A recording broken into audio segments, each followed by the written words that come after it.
Hi, everyone. This is Tanya. Welcome to Healing Minds. I'm going to share with you an article and commentary on an article from Well Mind magazine, and it's titled Stress versus Anxiety. What are the differences? So, you're going to learn the differences and examples and how to cope. So we know that stress and anxiety, they're almost like twins, but they do come from different families. So we want to learn what are the similarities. So example, like if you're rushing to meet a work deadline, that would be example of stress. But if you're constantly worrying about what could possibly go wrong, even even if it's unlikely for it to go wrong, that is anxiety.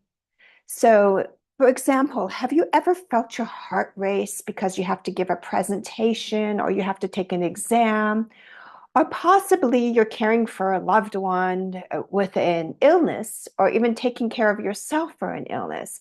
That is your body responding to stress.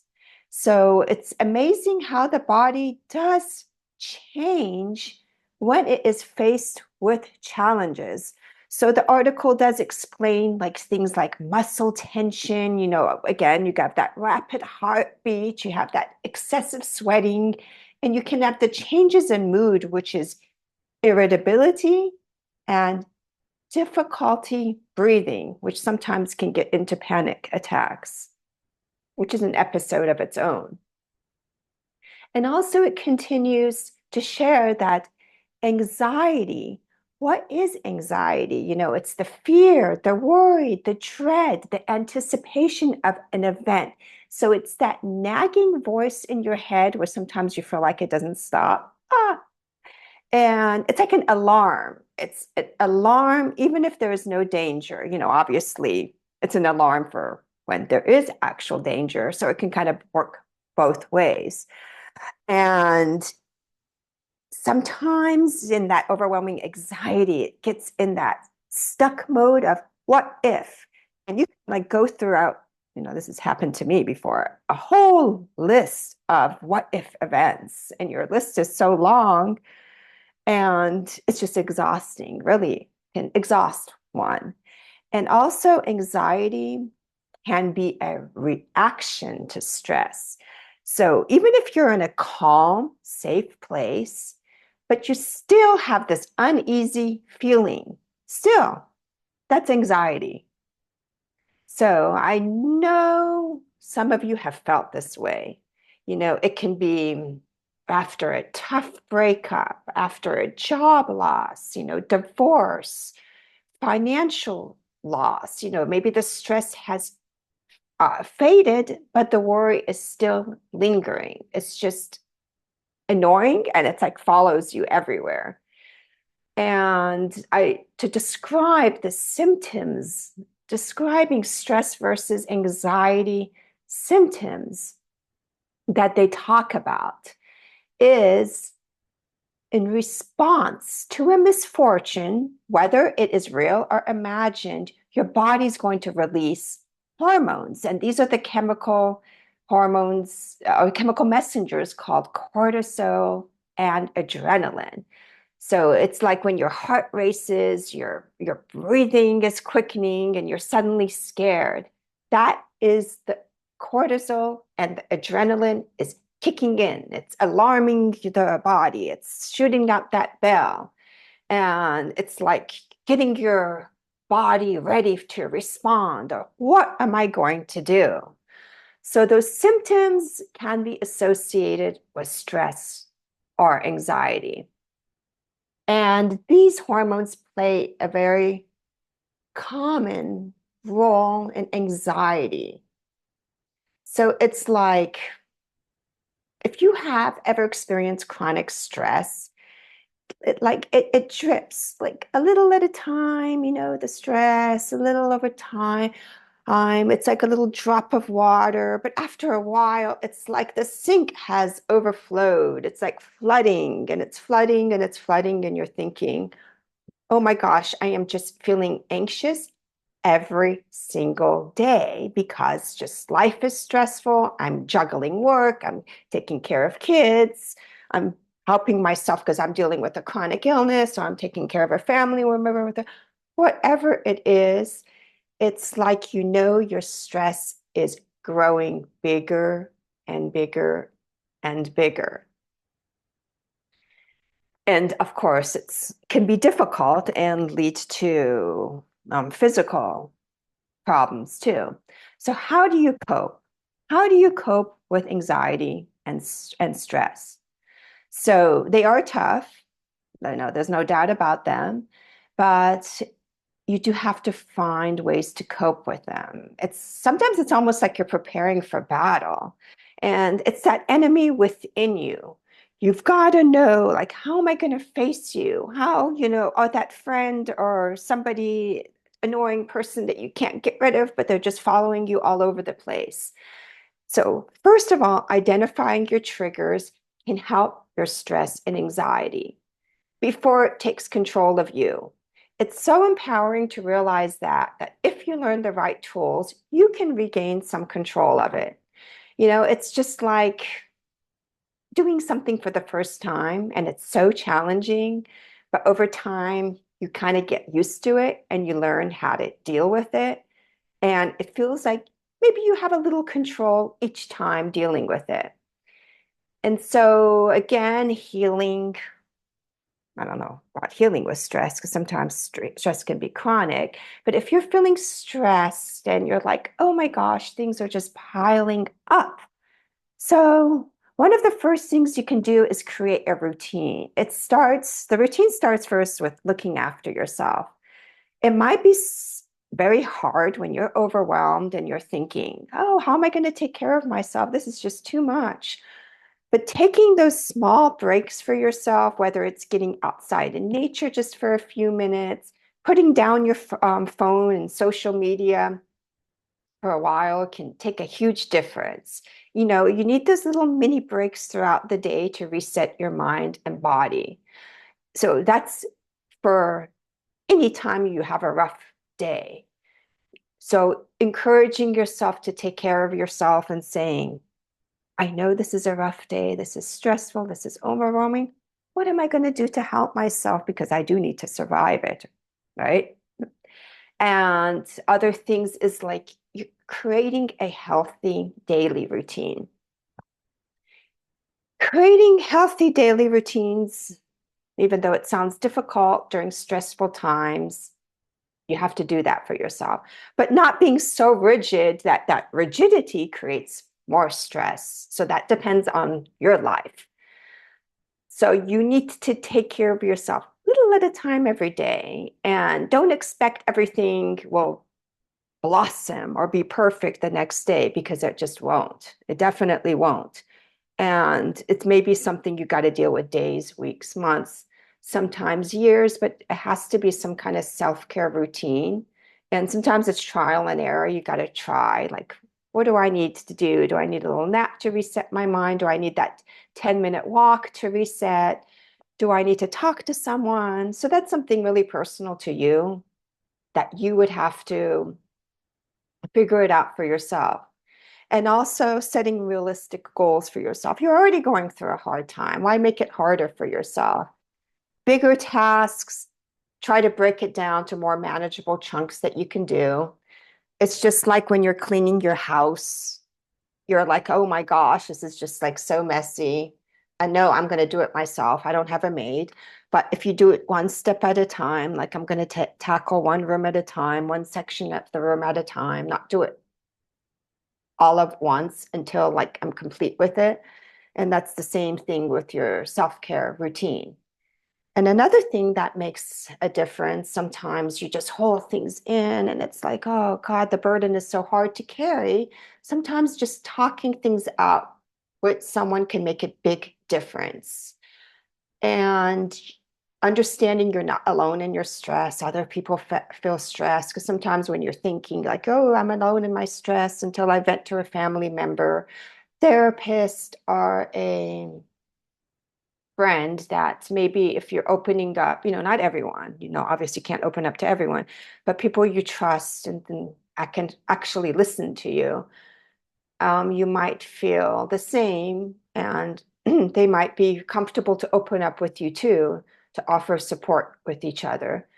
And that goes by building up your support system. It doesn't have to be huge. Not everybody has like tons of family members or friends. It can just be one or two good people that are available for you. Because, again, not everyone is available. Not anyone's willing to listen to you, be kind.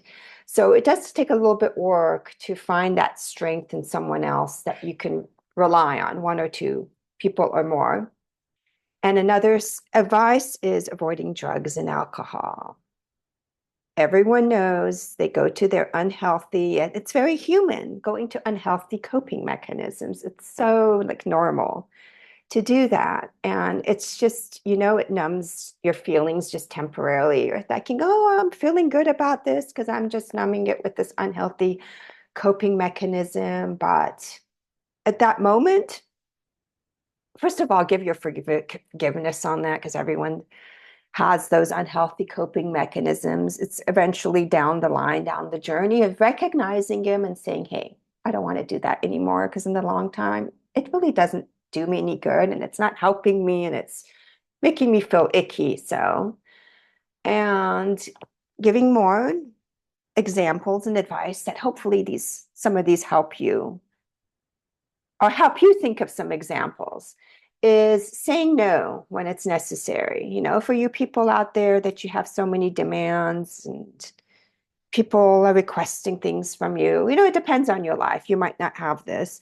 It's learning how to say no, like not feeling obligated. God, I have to say yes all the time to be the nice friend, nice family member. But sometimes people don't know what you're going through. They just don't get it. And you have to know what's priority for you because you're thinking like, oh my gosh, this is too much for me. So I'm going to just say no and not feel like, oh, are they going to hate me? Are they going to reject me?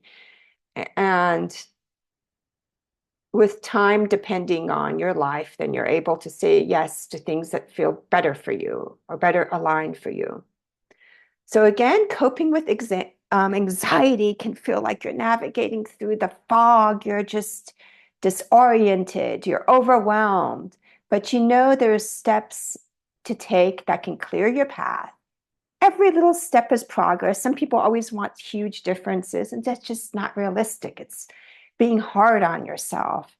And just please be realistic with yourself. Anxiety builds over time and coping builds over time too. It's not something just magically that happens. Another tip, going through all the tips here to help you, is adjusting your thinking. It all starts with here. So anxiety goes through negative thought patterns. We tell ourselves something is wrong, we're not enough. And again, that's normal. What human do you know that's like always positive with themselves? I I definitely don't. And I'm definitely not that way.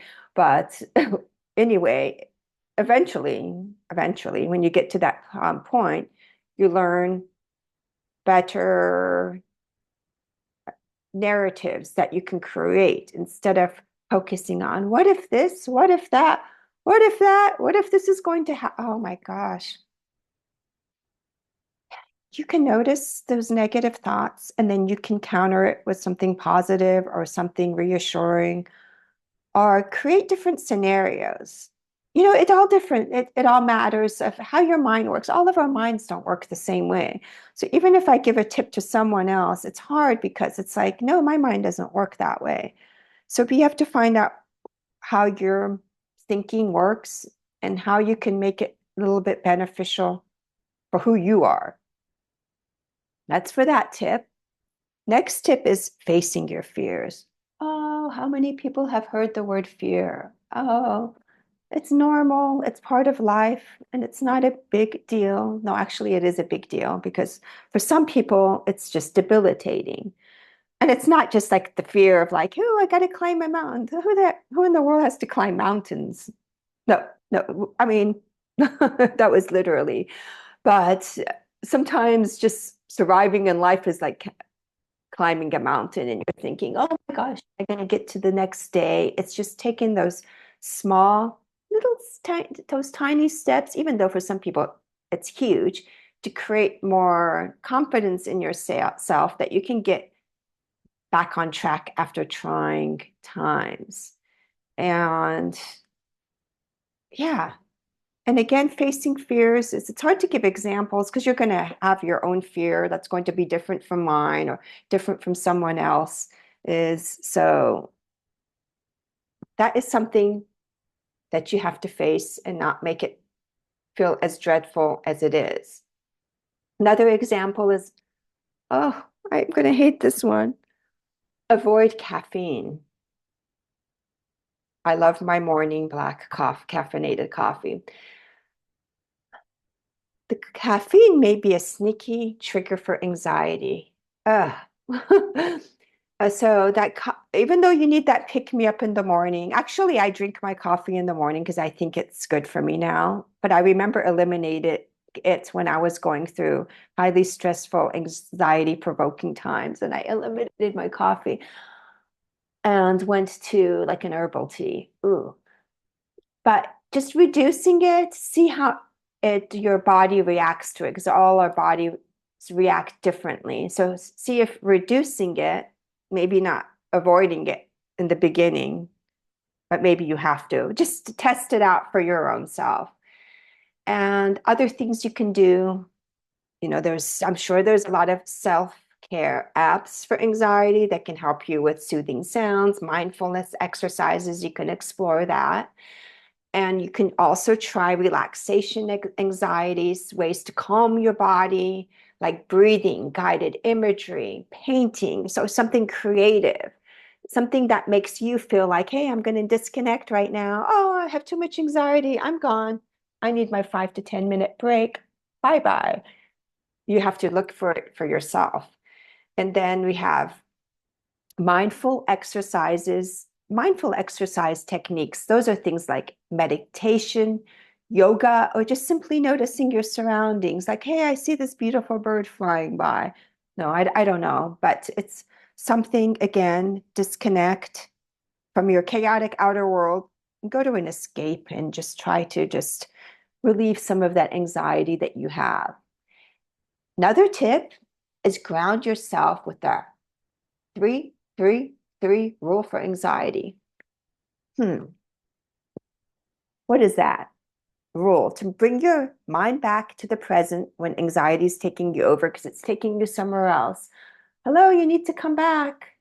I'm here still. I'm present. Come back over here. I'm overwhelmed. You're focusing on three things. What do I see?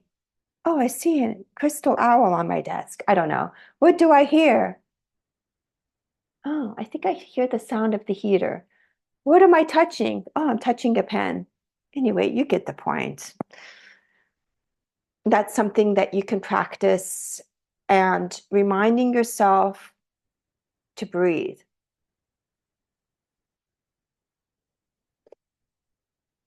That was a good deep breath. Another tip is writing in your journal. Some of you might hate, you're like, God, I hate writing. I'm not going to be writing in no journal. But it is a good way to process your thoughts and your feelings. Whether you're working through a difficult decision and your anxiety is spiking, you need to purge somewhere. But then I think like, oh my God, what if those people don't like writing? Because the writers love to write and they like to write in your journal, but you can test it out for yourself to see if it works for you. Or how about just venting, getting your phone and recording your voice and venting? And of course, there's always somebody else that you can kind of vent to if that's possible. Another way to help is getting treatment. So if your anxiety is persistent, seek professional help. There's so many online sources for professional therapists that can help with your situation because everyone is different. Their circumstances are different. And within that space, you have space to talk.